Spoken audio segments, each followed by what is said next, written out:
Hello students, myself engineer M S Sahu and हम इस lecture में जो एलिमेंट्स पढ़ रहे थे उसके आगे का मैं डिस्कस करने जा रहा हूँ। तो इस लेक्चर में मैं जो पढ़ाने जा रहा हूँ आपको जो हमने अभी क्या है एलिमेंट्स की प्रॉपर्टीज़ पढ़ी थी कुछ, इसका लास्ट है मेरा मतलब नेक्स्ट प्रॉपर्टीज़ है time variant and invariant elements. देखते हैं ये भी क्या होता है, time variant and time invariant. Time variant and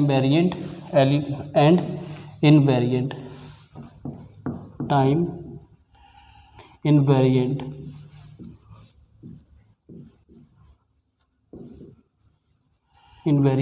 elements.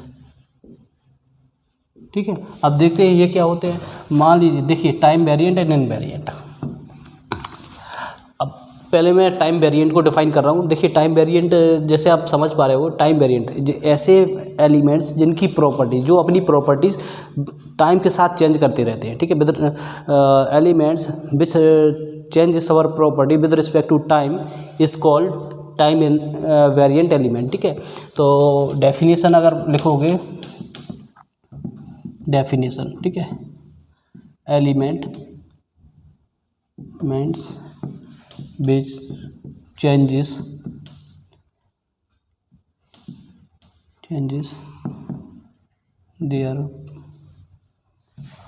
changes our property with respect to time। ठीक है, ऐसे elements which changes our property with respect to time, ठीक है, is known as time variant element. ठीक है, अगर इसकी बात की जाए इनवेरिएंट तो क्या होगा डेफिनेशन, ऐसे एलिमेंट्स जो अपनी प्रॉपर्टी को टाइम के साथ चेंज नहीं करते हैं या चेंज नहीं होती हैं वो क्या कहलाएंगे, टाइम इनवेरिएंट एलिमेंट कहलाएंगे। ठीक है, मैं नेक्स्ट यहाँ पे लिख दे रहा हूँ, elements which does not change our properties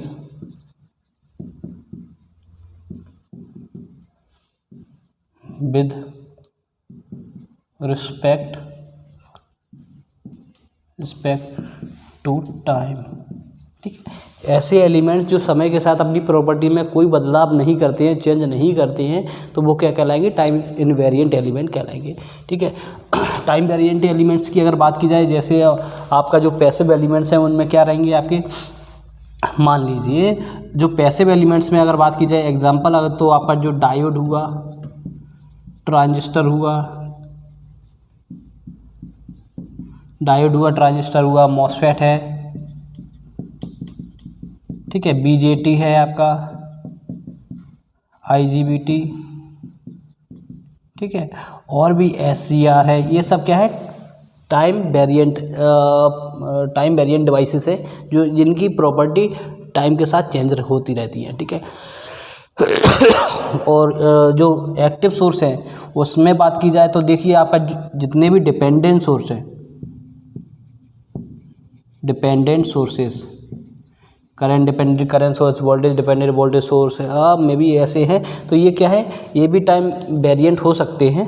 ठीक है, ये डिपेंड करते हैं अदर क्वांटिटीज़ पर, तो वहाँ पे भी आपका ऐसे सोर्सेस मिल सकते हैं। ठीक है, ज़रूरी नहीं है पूरे हो, क्योंकि इस पे यहाँ पे डिपेंड करता है किस सोर्स से ये निर्भर है। ठीक है, तो ये हो गया, इसमें बात कर लेते हैं नेक्स्ट एग्जाम्पल, जैसे टाइम इनवेरिएंट कौन कौन से हैं। तो मान लीजिए आपका जो आइडियल रेजिस्टेंस है, इंडक्टेंस है, कैपेसिटेंस है, ये टाइम इनवेरिएंट है। ठीक है, जो आइडियल वोल्टेज सोर्स है, करंट सोर्स है, आइडियल करंट सोर्स है, वोल्टेज सोर्स है।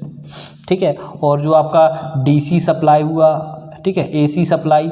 अब देखिए एसी सप्लाई, आप कहोगे कि ये एसी सप्लाई जो रहता है वो टाइम के साथ तो चेंज होता है, तो इसमें मैं आपको एक्सप्लेन कर दे रहा हूँ।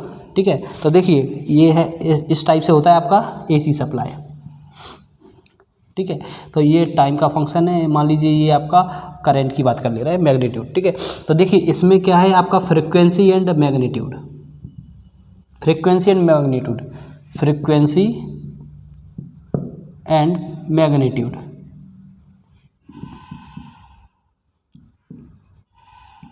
मैग्नीट्यूड। फ्रिक्वेंसी और मैग्नीट्यूड ये क्या है, फिक्स क्वांटिटीज़ हैं, एसी में जो फिक्स क्वांटिटी है, ठीक है, इसीलिए क्या है टाइम इनवेरिएंट में आता है। ठीक है, तो जो एसी सप्लाई है वो काय में किस में आएगा आपका, टाइम इनवेरिएंट में आएगा। Reason behind it, frequency and magnitude are fixed, ठीक है, स्पेसिफाइड है, फिक्स रहता है एसी में, तो इसलिए टाइम इनवेरिएंट है। ठीक है, तो इसके आगे का हम नेक्स्ट लेक्चर में डिस्कस करेंगे। तब तक के लिए नमस्कार। ठीक है, थैंक यू।